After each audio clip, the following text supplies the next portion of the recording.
香港特區政府十分重視青年發展，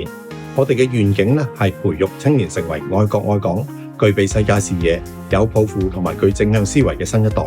為國家同埋香港嘅發展作出貢獻。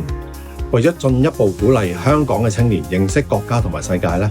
民政及青年事務局透過唔同嘅計劃，例如民青局嘅國際青年交流資助計劃、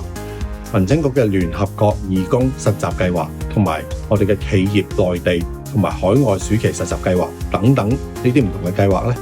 為香港青年提供到內地同埋海外交流同埋實習嘅機會。當中咧亦都係包括唔少一帶一路嘅地區，藉此咧係推動香港年輕人認識國家同埋世界，深化人民交流，進一步促進民心相通。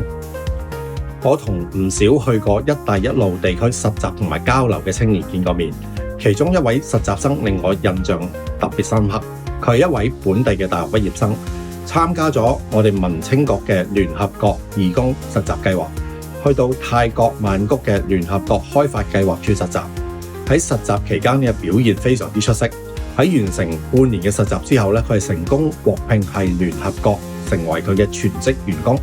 主力咧係負責支援社區建設同埋推動青年參與嘅公共事務，從而咧協助改善一帶一路沿線國家嘅人民嘅生活，促進咧可持續嘅發展。呢個例子咧充分展現咗我哋香港青年咧係具備非凡嘅潛力，喺國際嘅舞台上咧可以綻放異彩，説好我哋香港嘅故事。展望未來，我哋會繼續為香港青年提供更多一帶一路地區嘅交流同埋實習嘅機會，